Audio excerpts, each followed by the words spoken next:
नहीं समझते और नहीं हम समझ सकते हैं, क्योंकि वो परमात्मा की इतनी बड़ी नियामत है कि वो अपने आप एक मनुष्य शरीर में आकर अपने जीवों को अपने साथ जोड़ता है। कई आदमी समझ नहीं पाते। मुझे अपने जीवन में अनेक ऐसे अनुभव हुए। एक बार मैं बरेली में था, जहाँ पर सत्संग हुआ करता था, वहां कुछ विवाद हो गया और हमें सत्संग को छोड़कर वहां से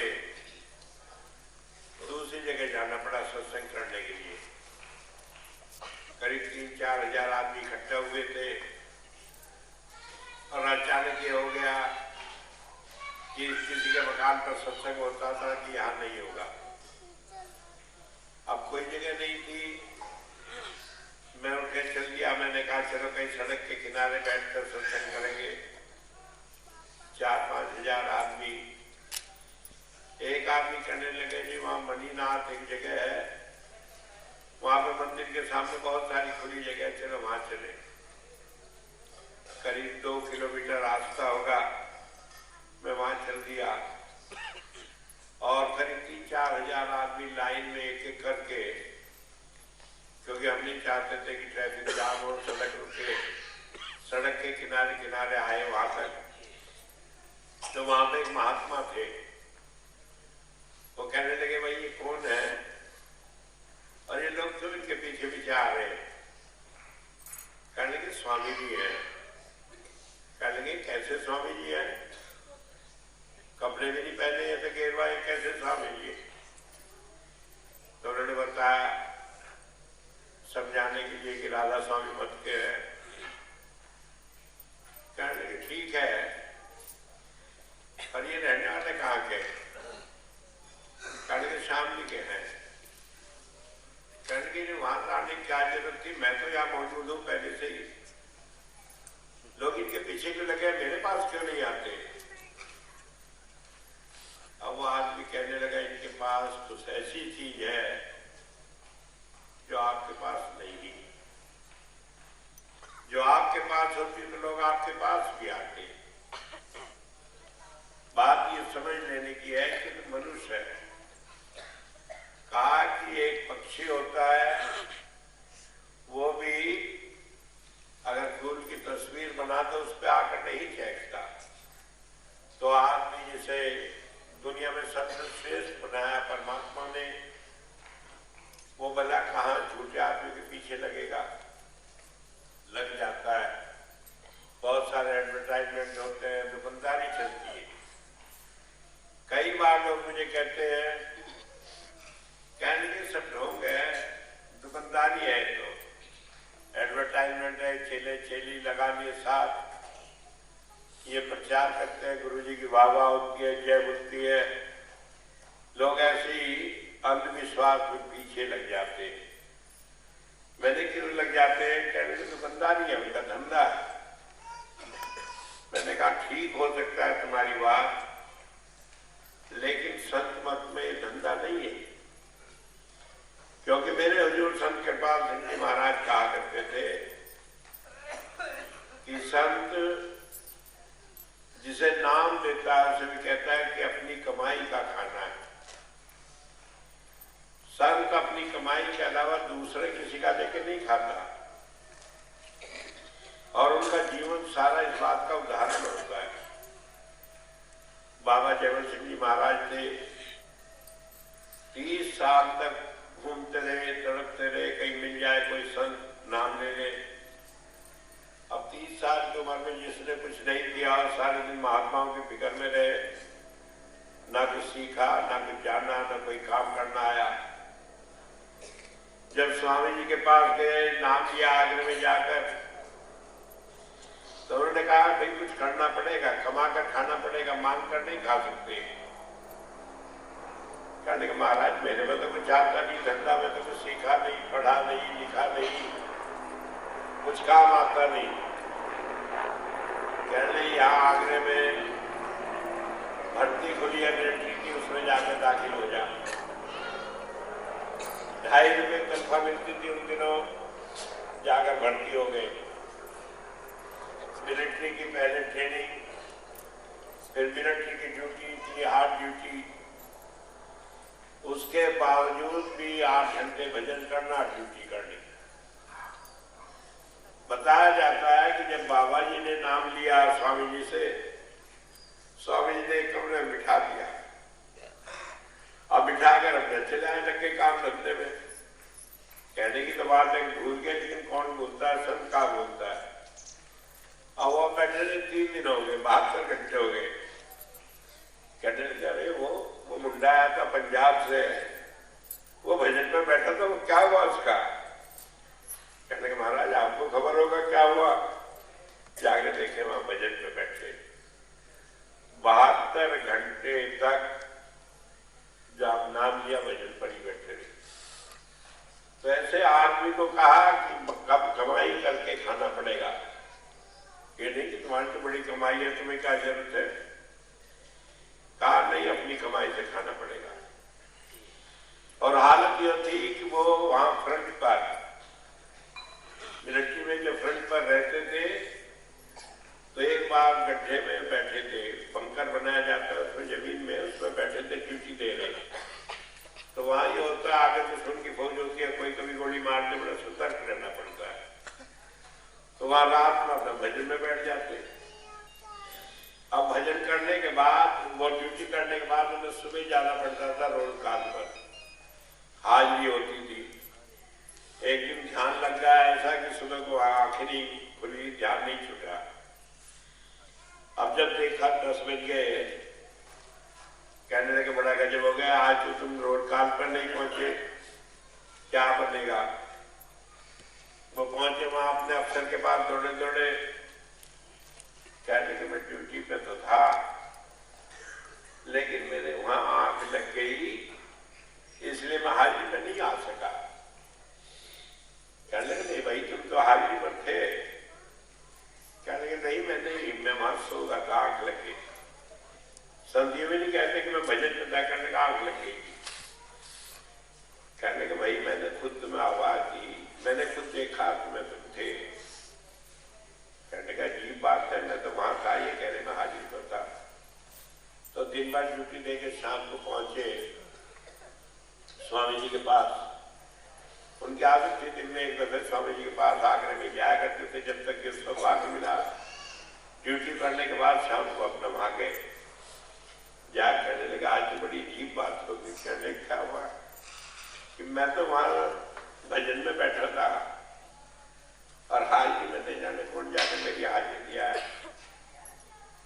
कहने लगे भाई वो तो मैं गया था। कहने लगा हाँ, जब तुम मेरा काम कर रहे थे तो मुझे तुम्हारा काम करना ही था। कहने लगे लेकिन किसी को बताना मत, क्यों सारे निकम्मे छोड़ छोड़ के बैठ जाएंगे, गुरु अपना आप करेगा, मैं क्यों जाऊं मजदूरी करने। बात दिखावे की नहीं है, ये मन की बात है। हमें उससे मांगना नहीं पड़ता, हमें उससे कहना नहीं पड़ता, वो हमारे दिल की जानता है। वो बाहर भेष धारण करके महात्मा नहीं बना बैठा, वो दिल की जानता है। और हुआ ये हो कि जब बाबा जी रिटायर हो गए तो वो इतने दिन तनख्वाह नौकरी करते रहे, बाद में उन्हें पेंशन भी 5 रुपए मिलती थी। तो बताते हैं जहाँ ब्याज है यहाँ पर वो एक झोपड़ी बना ली, एक पेड़ के नीचे वहां रहते थे और स्टेशन जाते थे, वहां 7 पैसे की 7 रोटी खरीद लाते थे और लाकर कपड़े में बांधी, पेड़ पर टांग दी। एक रोटी पानी में भिगो दी, वो मुलायम हो गई तो अपना खाली बेमिसाल में भजन लगे। तो कहाँ उन्हें पैसे की जरूरत, कहाँ वो पैसे के लिए धंधा करेंगे। और उसके बाद आज तक उन्होंने कोई संपत्ति नहीं बनाई। अभी भी घुमाने में उनका वो कच्चा मकान है, झोपड़ा जिसमें वो रहा करते थे। ब्यास वालों ने उसके ऊपर पक्का मकान बना दिया, बड़ा फार्म बना दिया, आसपास जमीन खरीद के। लेकिन उनकी जिंदगी भर वही कच्चा झोंपड़ा था, वही आज तक। अब ऐसा आदमी क्या करेगा पैसे के लिए, क्यों धंधा करेगा। मुझे हजूर की याद है, मेरी अपनी आंखों देखा, लड़ू की माए में थे, सन 72 की बात। सुबह ही देहरादून से रुड़की आए, हम लोगों ने एक जमीन खरीदी थी, सोचा उनके चरण पड़ जाए, तो कहने लगे मैं 7 बजे तक निकलूंगा वहां से, तो वही मैं थोड़ी देर के लिए आ जाऊंगा। तो वहां हमने जगह खरीदी थी आसपास रोड पर, तो वहां खुले में ऐसे ही एक तखत डाल दिया, वही बैठ के संगत को खबर कराई, भाग दौड़ कर लोग आए, हम लोग सहारनपुर में थे, हम भी गए वहां। तो जैसे हजूर यहाँ बैठे थे तखत पर, मैं यहाँ बैठा, तो ताई जी वहां थी। ताई जी देखी उनके कुर्ते को, कहने लगे ये कटा हुआ है, सब बदल लेते। कहने लगे चुप रहे, अभी पेंशन आने में 2 दिन है, पेंशन आने का बनाऊंगा। वो आदमी जिसके खाली कहने वास्ते लोग करोड़पति हो गए, वो आदमी जिसके कहते लोग सब कुछ कुर्बान करने को तैयार हो, लेकिन अपने लिए एक पैसा नहीं दिया। कटा हुआ कमीज उस आदमी का जिसे सारी दुनिया सब कुछ कुर्बान करने के लिए तैयार। मुझे याद है हुजूर एक दफे करीब गए, एथेंस गए, ओनासिस था, वो आया नाम लेने के लिए, कहने लगा ओनासिस दुनिया का सबसे रईस आदमी था, उसके पास 60 पानी के जहाज थे। वो हजूर से कहने लगा हजूर मुझे नाम दे दे। कहने लगा भाई परसों देंगे। कहने लगा परसों का क्या भरोसा, मैं कल ही मर गया, मुझे आज ही दे दे। मेरे 60 जहाज है, 60 के साथ मैं आपको दे दूंगा, आज ही दे दे। कहने लगा नहीं भाई ये पैसे की चीज नहीं है, आप हम दे देंगे, लेकिन ये दौलत तो परमात्मा की तरफ से मुफ्त दी जाती। तो संत जो है वो पैसे के भूखे नहीं होते।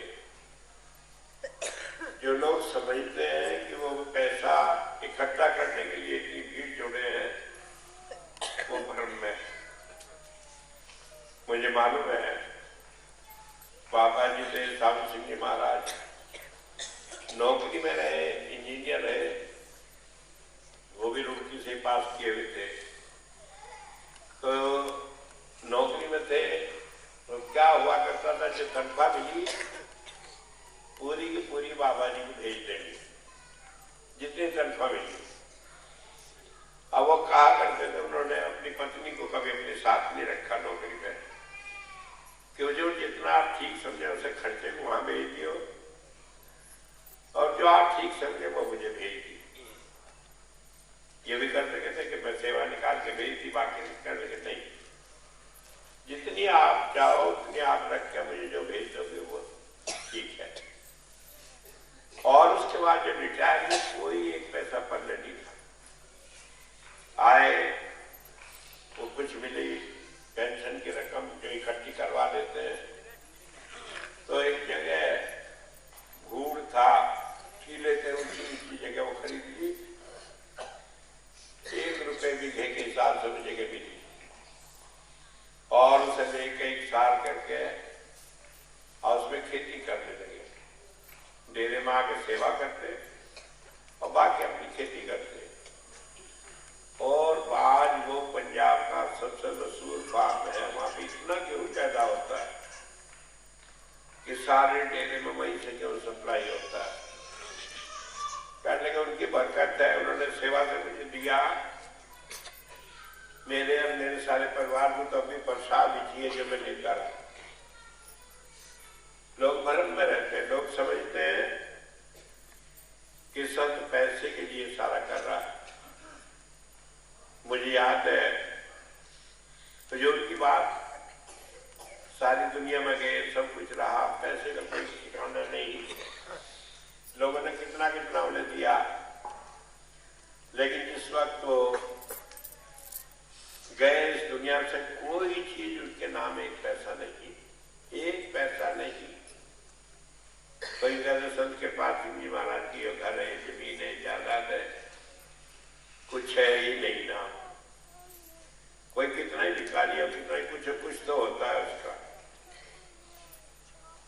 लेकिन नहीं, कारण यह है कि वो संसार में एक आदर्श उपस्थित करने के लिए आते हैं, वो पैसे के लिए नहीं। पैसे को वो कभी लेते नहीं, और अगर लेते हैं तो उससे सत्संगी का उपकार करने के लिए कि उसके पैसे से उसकी सेवा हो जाए और उसके दुख सुख मिट जाए, क्योंकि सेवा से दुनिया में जितनी चीजें हैं वो भी सारी प्राप्त हो जाती है, और शरीर में जितनी बीमारियां वो भी निकल जाती है, और आध्यात्म में भजन में भी तरक्की होती है, दुनिया भी और पारलौकिक सारी चीजें इससे प्राप्त होती है। इसलिए जो आज ये भ्रम में जो कहते हैं कि ये देखो बना लिया, पैसा इकट्ठा करने के लिए वो लोग भूल में है। लेकिन सवाल यह है कि संत देता क्या है, क्यों हम संत के पास जाए, वो देता क्या है। तो वेद में एक मंत्र आया है, बहुत छोटा सा मंत्र है, 3 शब्द है, उसमें बताया तमसर मां ज्योतिर्गमय, कि पहली बात यह है कि वो हमें अंधेरे से प्रकाश में ले जाता है। अब कौन अंधेरा कौन सा प्रकाश कहां संत ले जाता है। कई आदमी समझते हैं कि रोशनी है बाहरी निकलती है। एक बार मैं जर्मनी में था, सत्संग दे रहा था, मैंने कहा अंदर में रोशनी आती है, नाद सुनाई देता है। एक आदमी कहने लगे स्वामी जी इस नाद ज्योति के चक्कर में हम नहीं पड़ते, क्योंकि हमारे यहाँ तो बिजली आती है, 2 बल्ब और फालतू लगा लेंगे, 24 घंटे रहती है, कोई जाती भी नहीं हमारे यहाँ। हमारे यहाँ पिछले 23 सालों में 1 मिनट के लिए बिजली नहीं गई। और रहा नाद की बात, हम टेप लगा लेंगे, 24 घंटे बजता रहे, ऑटोमेटिक बदलता रहेगा गाने। मैंने कहा भाई ये बाहर की रोशनी और बाहर की आवाज का सवाल नहीं, बाहर की रोशनी जो तुम देख रहे हो इसे थोड़ी देर देखो तो आंख चुंधियाने लगती है। किसी आदमी को पुलिस जब कुछ उगलवाना चाहती है तो रोशनी उसकी आंखों में डालती है, जिससे तो जोर पड़े तो उगलते बात को आदमी तंग आ जाता है रोशनी में देखते हुए। और वो अंदर की रोशनी है, जब उसे देखता है तो सारे क्लेश मिट जाते हैं, टेंशन मिट जाती है, रिलैक्स हो जाता है आदमी। कहते हैं हजारों सूरज की रोशनी है, कोई कहे इतनी रोशनी अंदर में, तो आदमी जल क्यों नहीं जाता। इसलिए नहीं जल जाता कि उस रोशनी में न गर्मी है न चकाचौंध है, बल्कि वो परमात्मा की आनंद की रोशनी है। तो संत हमें क्या करता है कि अंधेरे से प्रकाश में ले जाता है। अब कैसे प्रकाश में ले जाता है। एक तो बात ये कही है, पर्दा दूर करें आंखों का निज दर्शन दिखलावे, कि वो क्या करता है कि हमारी आंख बंद कराकर हमें अंदर में सब कुछ दिखलाता है। दुनिया आंख खोल कर दिखाती है, वो हमें आंख बंद करके दिखाता है। अब वो हमें वो सब कुछ दिखाता है जो हम खुली आंख से दुनिया के किसी साधन से देख नहीं सकते। क्या होता है, दिव्य चक्षु खुल जाता है, हम एक ही जगह बैठकर सारी चीजें देखने वाले बन जाते हैं। एक तो देखना इसे कहा, दूसरा देखना इसे कहा जब कोई मुसीबत होती है, परेशानी होती है, दिक्कत होती है, वो हमें समझ देता है, मार्गदर्शन करता है। हम कहते हैं ना कैसी परेशानी आई, मेरी अकल पर पत्थर पड़ गए, अंधेरे का पर्दा पड़ गया। तो अंधेरे का मतलब ये नहीं कि अंधेरा ही हो, बल्कि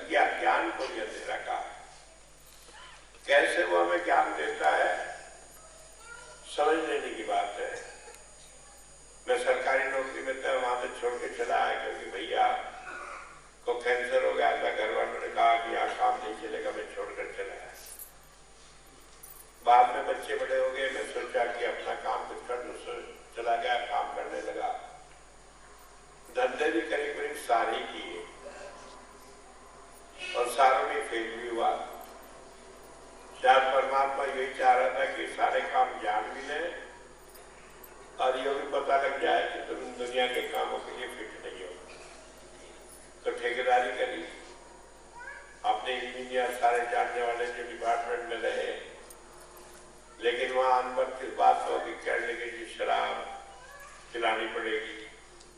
मैंने कहा पिलाना तो पिलाना, तुमको पैसे दे दो, हम पी लेंगे तो भी नहीं। और आखिर में जीव का तो काम छोड़ के आना पड़ा। मैंने कहा भाड़ में जाओ काम, हमें तो अपने गुरु से काम मतलब। तो ऐसी सारी हालत में आखिर गुजारे के लिए तो कुछ चाहिए। तो एक दिन एक आदमी ने आगे बताया कि कैराना नगर पालिका है, वहां एक नौकरी खाली है, ओवरसेयर की जगह खाली है। मैंने कहा ये तो हमने सीखा धंधा है और उसमें रोटी के लिए इतना कुछ आता नहीं, ईमानदारी से गुजर होती रही, अब भी हो जाएगी। चले गए। अब नगर पालिका में उन दिनों कौन आता था, पढ़ा लिखा आदमी।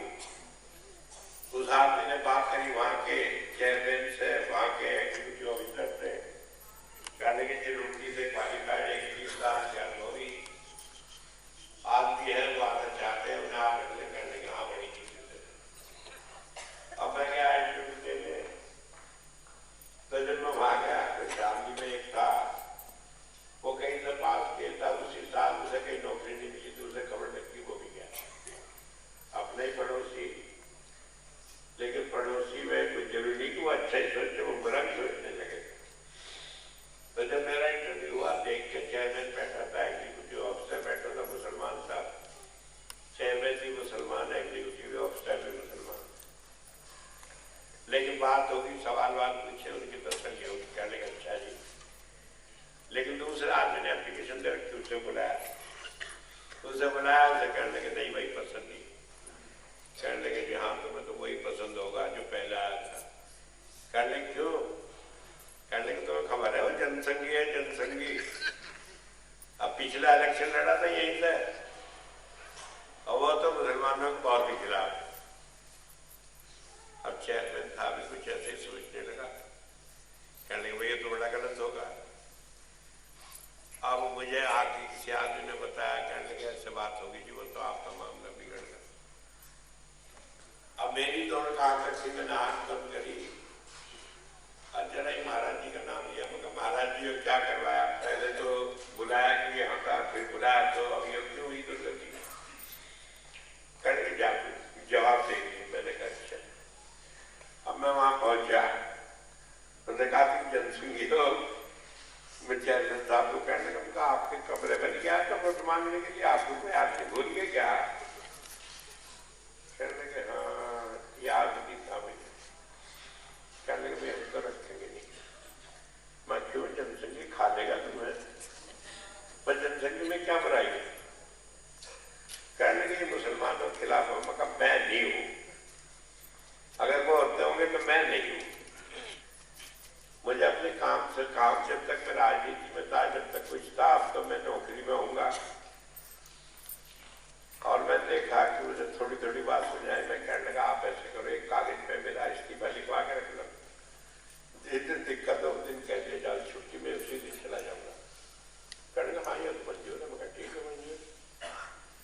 मुझे बुलाया, कह दिया अच्छा चले जी कल से आ जाओ ड्यूटी पे। मैं आ गया, काम करने लगा, वो करा। और आखिर में इतना हुआ कि योगा की इतना बढ़िया काम कोई करने वाला ही नहीं। क्यों? काम पे मेहनत करने की मुझे पहले से आदत। वो सारी गलियां कच्ची उच्ची थी।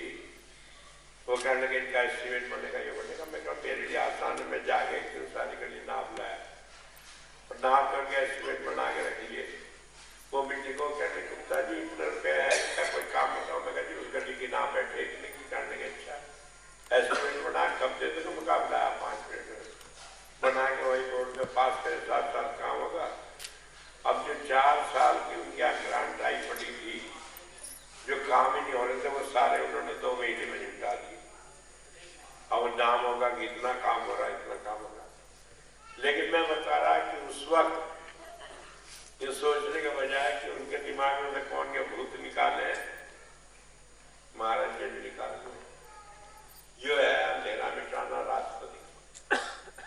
एक और बात बताऊं, एक दफे वही झगड़ा होगा वही चेयरमैन साहब से, और झगड़ा तो वही था, वो कहीं गलत काम करो, मैंने कहा नहीं करता। वो कहने के सचिव थोड़ा उसका थोड़ा, मैंने कहा कि ये गलत तो होने का नहीं, तो ये सब जाकर वो पिताजी कहेंगे, वो कहेंगे तुम्हारा लड़का ऐसा है, शाम जी में सब जाने कराने वाले में बहुत मुश्किल है। तो खिलाफ हो गए, उन्हें उठा के मेरा वहां से ट्रांसफर करा दिया, काम करा दिया। तो उन्होंने क्या करा दिया, वो लिखा ही भाग में अर्ध था, जब नहीं कराया अब जाना पड़ेगा, लेकिन वो तो करा ही दिया। अब मैंने पता लगा मगर हरदोई में भाई कहीं सत्संग वगैरह हो, वहां तो हर्षद्रोही, वहां तो परमात्मा से बैर करने वाले बच्चे, वहां तो राम का नाम भी कोई नहीं था। वहां तो राम का जिक्र ही कोई नहीं करता। वहां एक तहसील है जैसे बिलग राम, जो राम से बिलग है, अलग है, वो रहे हो। हरदोई को हरदोई था पहले, ये हरदोई अब कहने लगे, और रह बोलते ही नहीं, कहीं भी रह आवे तो वो नहीं बोलते हो। तो मैंने कहा बड़ी मुसीबत आई, मैं तो वहां जाता नहीं। अब मैंने जाकर कोशिश करी ट्रांसफर रुक जाए, वो चेयरमैन साहब पीछे पीछे 7 दिन तक वो लखनऊ पड़े रहे। उन्होंने डायरेक्टर को नहीं जाने क्या क्या किससे कहे, और डायरेक्टर ने मना कर दिया, कहने लगे नहीं भाई तुम्हें वहां से जाना पड़ेगा, हम वहां नहीं रखेंगे, अब तो ही जाना पड़ेगा। मैंने कहा बड़ी मुसीबत आई, हम लौट आए। अब जैसे मैं वहां से लखनऊ से आया, रात को आकर भजन पे बैठा, भजन पे बैठा महाराज जी आए कि उनकी दया थी कि जब से नाम दिया, जब तक मैं कभी ऐसा दिन नहीं जब महाराज जी सत्संग में बात ना होती है। पहले दिन से होने लगी थी और कभी एक भी दिन नहीं गया। तो मैं बैठा, कहने लगे भाई तू वहां नहीं जाना चाहता? मैंने कहा ना जी, आपको खबर नहीं, इतने दिन तक तमाशे ही देख रहे, मैं वहां कोशिश कर रहा, 7 दिन तक पड़ा रहा, इतना परेशान हो रहा, आप पूछ ही रहे अभी कि जाना चाहता? कहने लगे तेने मुझे तो बताया नहीं। मैंने कहा और कैसे बताता, आपको खबर नहीं? कहने लगे अब चला जाए, अब तेरा ट्रांसफर रुक जाएगा। मैंने कहा जी उन्होंने डायरेक्टर ने कह दिया था कि किसी तरह भी रोकूंगा नहीं, चाहे जो कुछ हो जाओ। कहने लगे तो कह दिया मुझे तो भेजा है, तो अच्छा मैं कह दूंगा। अब मैं वहां गया, उन दिनों में थोड़ी थोड़ी दाढ़ी रखी हुई थी, तो जाकर बरामदे में फिर बैठ गया। डायरेक्टर वो सुबह आया 10 बजे, मुझे देखा और बुलाया चपरासी को, अंदर बैठे। कहने लगे जो आदमी फिर आ गया, कब गया था, आज रिटर्न आ गया। मैंने कहा अच्छा, कल बुलाया इसे, बुलाया। कहने लगे तुम्हें तो कह दिया था कि नहीं ट्रांसफर करूंगा, तुम चले गए तो फिर आ गए। मैंने कहा जब तो मैं अपने आप आया था, अब मैं किसी का भेजा हुआ आया हूं।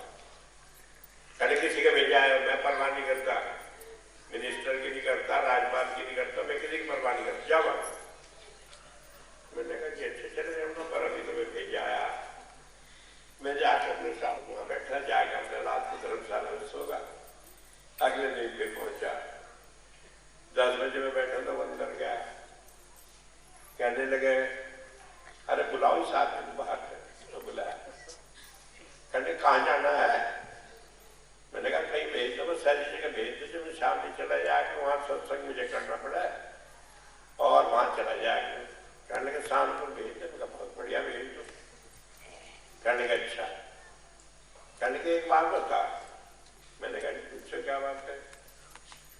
कहने लगे वो दाढ़ी वाला कौन है? कौन सा दाढ़ी वाला? कहने लगे लंबी लंबी सी दाढ़ी आया, रात को आके इतना डांटा उसने। कहने लगे दिन में तेरी दाढ़ी तक था, रात को एक दिन प्राण कहने लगे उसने कहा कि तो उसका ट्रांसफर जाकर वहां कर दे। अरे ठीक। और कहने लगे मैंने कहा वो मेरे गुरु जी है,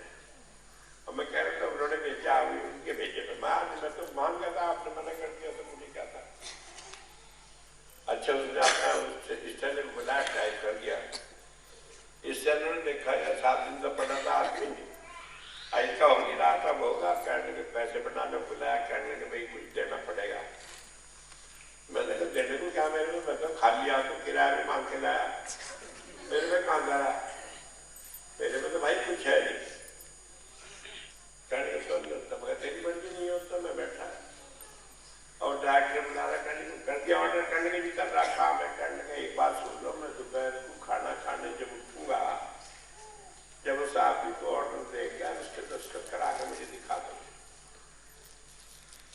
अब वो कहने लगे तुझे नहीं खबर, मुझे तो खड़गा से डर लगने लगा, वो आदमी दाढ़ी वाला बोलते।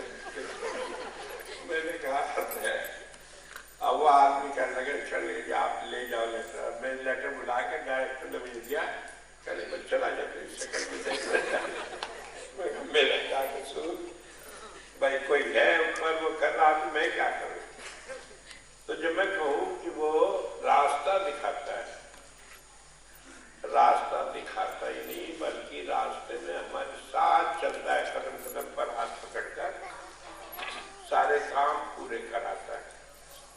और कब कराता है? जंगल में, बियाबान में, जहां तो देखने वाला नहीं, जहां सुनने वाला नहीं, जहां दुनिया की कोई ताकत काम नहीं देती, वो मौजूद रहता है, वो हमारे काम करता है। एक बात ये हुई। तीसरी बात हुई, भजन में लोग करते हैं, भजन में कई दफे काल पावर आकर परेशान करने लगती है, उसमें मदद करता है। बहुत सारे आदमी से मेरे पास कहने लगे कि भूत है, हवा है, ये है। मैंने कहा जिसे नाम मिल गया उसे तो भूत आ ही नहीं सकता। तुम तो समझदार हो, ऐसे ऐसे बच्चे जो रात को डर गया, उन्हें तस्वीर दिखा कर उनके गले में लॉकेट डाल दिया, आज तक कभी ठीक हो गए, बिल्कुल ठीक। और ऐसे नहीं कोई जानने वाला, जो नहीं जानने वाला वो भी ठीक हो गया, क्योंकि काल की भी यह ताकत नहीं है कि जिस जीव को नाम दे दिया उसके काम में आकर वो दखल दे। मुझे याद है राजा राम थे रावलपिंडी के, जब उनका आखिरी वक्त आया, तो बड़े फिदा थे बाबा साहब सिंह जी महाराज पर। आखिरी समय आया, कहने बुलाया, खबर करी, कहने के महाराज जी अब मेरा आखिरी समय आकर मैं जाना चाहता। कहने लगे अच्छा, हाथ पकड़ के बैठ गया। कहने लगा आपने अदालत में ये तो बयान दिया था कि तुम मेरा गुरु है और मैं तुम्हारा शिष्य हूं, क्योंकि एक किस्सा होगा था। किस्सा क्या होगा था कि किसी को पता लगा कि राजा राम बहुत फिदा अपने गुरु पे, तो एक दिन जाकर से कहने लगे कि बाबा जी को बहुत ज्यादा जरूरत है, 50,000 रुपये मंगाए। ये बात है आज से करीब 70-80 साल की। 50,000 रुपये समझ लो कितने होते होंगे। कहने लगे अच्छा, उसे चेक बुक लाया, काट के दे दिया 50,000 रुपये। उसकी घरवाली कहने लगी बाबा जी वहां है, ऐसे क्यों भेजा है, तो खुद ही मंगवा लेते, जाननी पिछानी आपने दे दिया। कहने का मुझे नहीं पूछना, मेरे तो गुरु के नाम पे मांग रहा, मुझे सोचना ही। अब वो भेज दिए, रुपये दे दिए उसे, लेकिन खबर भेजी कि महाराज जी को क्या परेशानी आ गई जो रुपये मंगवाए। महाराज जी के पास भेजा तो उन्होंने कहा मैं तो किसी को नहीं भेजा भाई। कहने के महाराज जी फिर वो तो ठगी करके लेगा। कहने के जिसने मेरे नाम पे दिया है उसकी ठगी कैसे हो जाएगी। बस ठीक है। अब वो आदमी चेक लेकर पहुंचा वहां बैंक में। अब उसने बैंक में चेक किया, कहने के साउंड सिंह के नाम का चेक था, वो क्लर्क काउंटर पर बैठा था। कहने के तुम ही हो साउंड सिंह? कहने का मैं ही। कि ब्याज के तुम ही हो? कहने का हाँ, ब्याज का भी मैं ही रहने वाला। कहने का अच्छा, वो था सत्संगी। उन्होंने कहा अच्छा बैठ जा, भी दे रहा रुपया। अंदर टेलीफोन करा, पुलिस बुला ली और पकड़ा गया कि फर्जी चेक काट दिएगा। अब वो रुपया तो उसे वापस हो गया राजा राम को, लेकिन अदालत में जो केस चला उसमें गवाही देनी पड़ी। तो उसमें जब गवाही देनी पड़ी तो महाराज जी भी आए। महाराज जी से उन्होंने पूछा, कहने के भाई इस आदमी ने तुम्हें रुपया क्यों दिया, तुम्हारा क्या रिश्ता है इससे? कहने के वैसे तो मैं किसी को कहता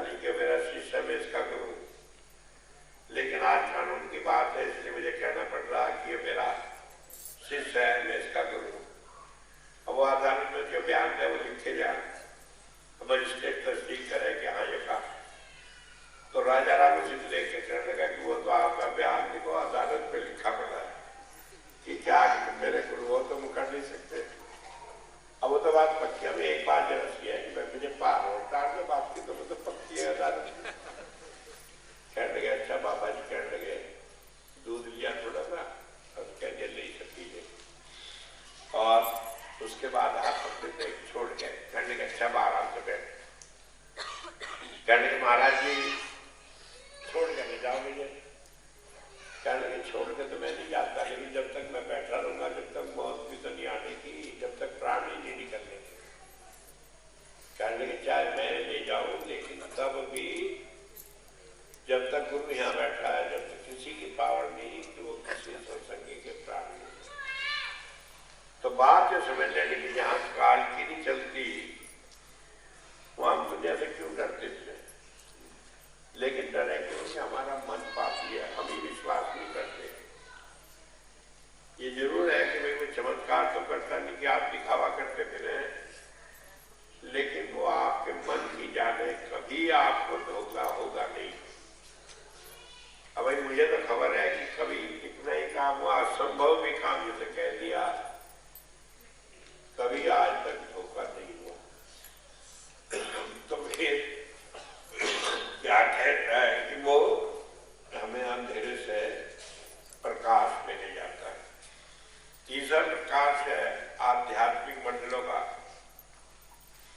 वो हम समझ रहे हैं कि हमें सारे मंडलों में साथ ले जाता है। कोई जगह ऐसी नहीं जहां गुरु हमारे साथ न हो। और जब हम ये शरीर छोड़ते हैं तब भी वो साथ जाता है। हम जाने न जाने वो जानता है, और वो सारी बात हमें बता के भी जाता है, लेके जाता है, बता के जाता है। दूसरी बात, कई वेद में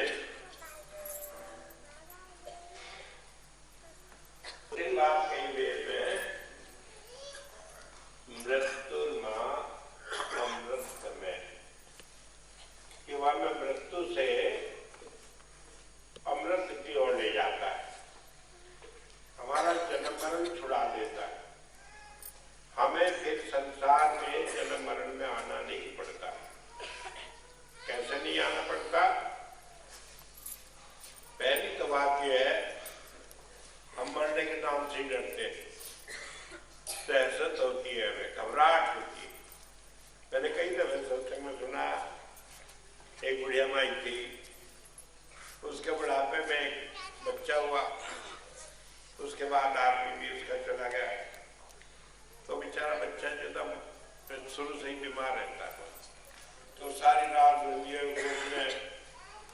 खिलौने देती रहती, तंग आगी, दुखी होगी। एक दिन रात को कहने, हे परमात्मा, जो तुझे किसी को ले जाना ही है तो मेरे को यह ले जाए, इस बच्चे को मेरे को छोड़कर निशानी को। अरियो कहकर उसकी आंख लगी बुढ़िया की। अब कहीं तो बिल्ली थी, वो घुसाई।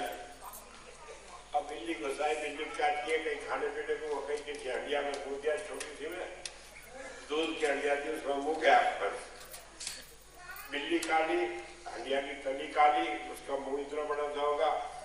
और वो घबरा के बिल्ली भागी, पहले फूंक करती हुई। तो उसने क्या समझा, मेरे समय देखा बुढ़िया ने, कहने की ये क्या है, कहने बहुत सके मौत की आगे में मिलाएंगे। तो बच्चा जो बोल में था तो दूध है, पूछे जब मैं नहीं मरना चाहती, मैं नहीं मरना चाहती, पीछे ही नहीं जाए। तो हाल तक कहना बड़ा आसान है, लेकिन मौत का तो नाम से ही दहशत हो जाता। लेकिन संत क्या करता है, हमें वो मरने की विद्या सिखाता है।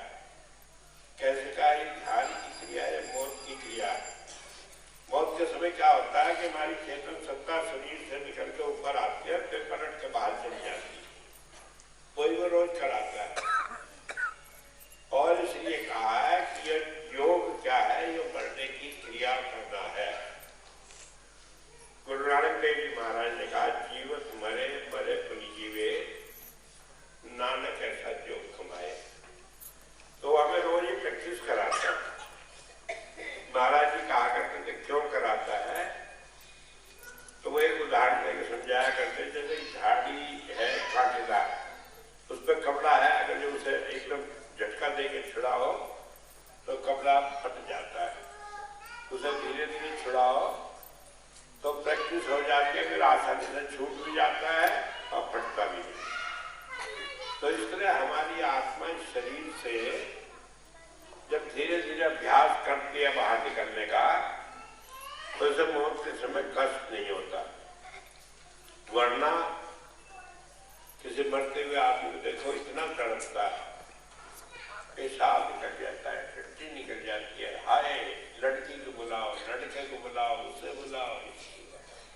इस मकान का क्या होगा, इसका क्या होगा, एक एक चीज। और ये नहीं कि वैसी बात होगी, ये वास्तविकता है।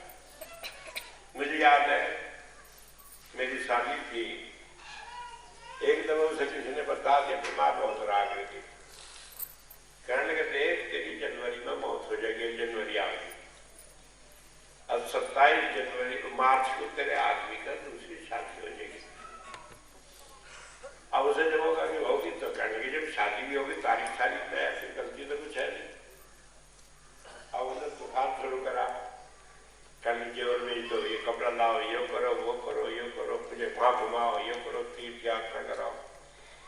अब उसका आदमी नौकरी में बेचारा तंग आ गया, कहने लगे क्या करूं, उसने मेरे पास खबर नहीं दी। मैंने कहा भाई मुझे भी फुर्सत नहीं, छुट्टी उट्टी आई नहीं, लेकिन तुम मेरे पास भी आओ। जब दोनों आए, मैं कहने लगा एक बात बता रहा, ये तो ठीक है तेरी बात पक्की, जोशी ने बता दिया तू मर जाएगी, 27 की इसकी शादी हो जाएगी, लेकिन ये जरा सी गलती रहेगी कि अब उस दिन तो बच गई, फिर तो भीख मंगी हो जाएगी, कहाँ जाके मुझे रोगी, करके नहीं हो सकता, मत नहीं हो सकता। हमें तो महाराज जी ने अंतर में बताया तो मरने की नहीं। अब उसने भी नाम ले रखा था वैसे तो, अब मुझे भी मालूम था, मैं जो जाने थे किया, कहने का आप सच कह रहे हैं, हाँ झूठ क्यों कहूंगा भाई, मुझे तो कुछ चाहिए नहीं कि तेरे मरे पीछे मुझे मिल जाएगा, ऐसा तो कुछ है नहीं। तो क्या नहीं, अच्छा। फिर उन्होंने वो सारी छोड़ दी। अब उसके बाद उसे 15 साल होने में शादी की, जिस तारीख में मरना बताया था उस तारीख में तो डॉक्टर ने बताया उसे ऑपरेशन, फिर ऑपरेशन कराने गई थी वो, और जब बताया कि दूसरी शादी उस तारीख में लड़का हुआ, अब वही लड़का अकेला उसका। तो यह है कि लेकिन मौत का खौफ इतना है कि जिसका कोई ठिकाना नहीं, लेकिन संत इसे निकाल देता है। कैसे निकाल देता है? वो रोज प्रैक्टिस करवा कर। और फिर एक दूसरी बात हो जाती है, जब हम प्रैक्टिस करते हैं हमारा ध्यान ऊपर जाता है तो अंतर में जो आनंद आता है, जब गुरु का दर्शन होता है, जब बात होती है, जब उस बात से आगे में रास्ता मिलता है, जब वो दुख सुख में हमारे साथ रहता है, तो हमें पता लगती है कि ये रास्ता सही है। तो फिर क्या होता है कि आदमी को विश्वास बन जाता है। कबीर साहब ने कहा जिस मरने से जग डरे मेरे मन आनंद। कहने क्यों भाई, तेरे क्या खुशी होगी कि मरने से दुनिया डरे, तू का खुश हो रहा, कब मरूं कब पाऊं पूर्ण परमानंद, कि भाई मैं तो मर के तुरंत परमात्मा को प्राप्त कर लूंगा, जो मेरे जीवन की चाह है, तो फिर इससे ज्यादा खुशी किस बात की होगी। सत्संगी को मौत का डर नहीं होता, दुख नहीं होता। कहने को तो बड़ा आसान है, लेकिन जिसके सिर पे मौत खड़ी हो उसे पूछो, किसे नहीं होता। कोई सत्संगी और गुरु की दया को बचा नहीं सबको, और सत्संगी को नहीं होता। मैं बताऊं 74 की बात, जब तक महाराज जी मौजूद थे, नहीं 75 की बात है, जनवरी 75 की, महाराज जी थोड़े दिन पहले ही शरीर छोड़ गए थे। मैं सहारनपुर में नौकरी करूंगा, तो मैं शाम को आया सत्संग देने के लिए। वहां पीछे एक बहन थी, नाम तो भूल गया उसका, उसकी लड़की थी, वो 2 साल में बीमार थी, बाएं से जकड़ी पड़ी थी और वो खाकर उठ नहीं सके थी 2 साल, जवान लड़की। तो वह शाम को कहने लगी मेरा नए कपड़े बनवा दे। कहने क्यों? कहने परसों मेरी शादी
दिखावे थे नरक के सीन के, नरक सुरंग।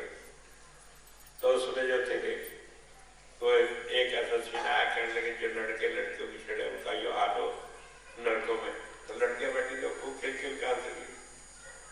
अब उसके बाद उन्होंने कहा कि लड़के ऐसे उनका जो हाल हो। मैं कहा अब तो हंसी हो जाए, तब तो हंस रही थी कि लड़कों का अब काम कहां से दिखाओ ना। तो ये है, हम दूसरे की बात तो कुछ ही कह रहे हैं, खंडकार का बहुत कटा है, ऐसे यहाँ से वहां की दिक्कत थोड़ी है, लेकिन जब अपने सिर पड़े तब पता लगे। लेकिन गुरु हमारे जड़ को निकालते, और सबसे बड़ी बात है जन्म मरण का चक्र ही समाप्त कर दे, खत्म हो जाए, जिससे वो अपना ले उसे छोड़ता नहीं जब तक के सचखंड नहीं पहुंचा देता, परमात्मा में मिला नहीं। और इसीलिए कहा है अस्तो मां सदगमय, कि वह हमें झूठ से सत्य में जाकर मिलाता है। झूठ क्या है? सारी दुनिया झूठ है, जो हम देख रहे हैं सारी परिवर्तनशील है, सारी बदल रही है। आज हम क्या ये भारत आई है, ये हमारी बहन है, या ये कल खत्म हो जाए पता नहीं लगते। जिनकी मारी हम कहें कि हाय इनके बिना कैसे रहेंगे, वो सारे ही रखे रह जाए। मैं जब एक बात पढ़ रहा था, लाल बहादुर शास्त्री की पत्नी थी, तो उसने किताब लिखी लाल बहादुर शास्त्री के ऊपर। आप लोग जानते हैं कि लाल बहादुर शास्त्री को हमारे देश के प्रधानमंत्री रहे। तो ने कहा कि एक दफे शास्त्री जी बहुत बीमार हो गए, तो वह तो मैं शंकर जी की पूजा करा करते, घर में एक पिंडी रखी हुई थी। तो जब बीमार हो गई तो पिंडी के ले जाऊं, जाकर मैं पार्टी में डुबो दूंगी, नहीं तो मेरा हाथ ठीक हो जाए। जब उनकी तबीयत कुछ ठीक थी तो निकाल के फिर वहां रख के चंदन फूल चढ़ाने लगे। कहने लगे मैंने 20 दफे कभी डुबाया शंकर जी को और कभी निकाला, और मैंने कह दिया कि मेरे आदमी को तुम ले जा नहीं सकते, मेरे उसके हाथ में कील ठोक दो, दोनों जाके जब जाए। लेकिन लता शास्त्री ने अपने आप ही लिखा उस किताब में, कहने लगा आज लेकिन ना शंकर जी के डुबोए से काम चला और न कील ठुकराए से काम चला। तो हमारी भावनाएं जो कुछ हो, हम इस बात को बदल नहीं सकते। क्या कि इस दुनिया में सारा नाशवान है, हमारा कुछ नहीं है, हमारे साथ कुछ जाएगा नहीं। जिसमें हम लगे पड़े हैं खाली हाथ जाना है बिल्कुल छोड़कर, और जहां जाना है जो असल है उसकी तरफ हमें ख्याल नहीं। तो संत क्या करता है, इसे झूठ से हटाकर ये दुनिया के लिमिट से ऊपर लाकर, मन बुद्धि से ऊपर लाकर उस सत्य के साथ जोड़ता है।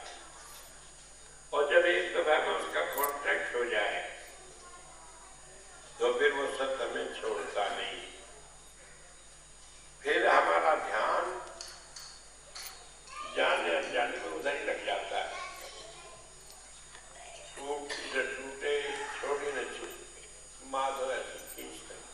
एक बार हमारा गुरु से संबंध हो जाए, नाम ले ले उससे, फिर किसी की ताकत ऐसी नहीं जब गुरु से छूट कर चला जाए। जब तक नाम ले लिया जब तक तो 100 रास्ते, और जब नाम ले लिया तो एक ही रास्ता है, जो करे वो करना ही पड़ेगा, चाहे हंस के करो चाहे रो के। क्यों? क्यों? तो आया इसी काम को है, परमात्मा ने भेजा ही इसी काम को है। और इसीलिए कहा अस्तो मां सदगमय, हमें वो झूठ से सच की तरफ ले जाता है। तो संत हमें क्या करता है? हमें हर समय मार्गदर्शन करता है, ज्ञान देता है, सच्चा ज्ञान देता है, सही रास्ता दिखाता है, और हमें जन्म मरण के चक्र से छुड़ाता है, और जीते जी उस परमात्मा से जोड़ देता है, जिससे हम अपने कर्मों को जो है उन्हें किसी तरह भुगता कर, किसी तरह मैं इसलिए कहता हूं कि संत उसमें भी बहुत सारे तरीके निकालता है। कहीं सूली का सूल कर दिया, कहीं बहाना कर दिया, कहीं किसी का स्वप्न में कटवा दिया, कहीं कुछ कर दिया। करता तो है, मर्यादा तो वो रखता है, कर्मों को तो भुगताता है, लेकिन एक तरीके से। और इसीलिए कहा है कि जो संत हमें देता है वो कोई नहीं दे सकता। और जो लोग इस भ्रम में पड़े हैं कि दुकानदारी है, वो पैसा देता है, वो भ्रम में ही है। क्योंकि संत को सोचने की देर है, उसे कोई देर नहीं। पीछे पीछे हर फिरे कह कभी कभी कि परमात्मा संत के पीछे पीछे फिरता है कि बता तेरा काम क्या है, मैं करूं। वेद में कहा है, कहने लगे उसका बेपैसे का नौकर है। कौन? परमात्मा। किसका? संत का। क्यों? कि भाई वो उस पर फिदा है, वो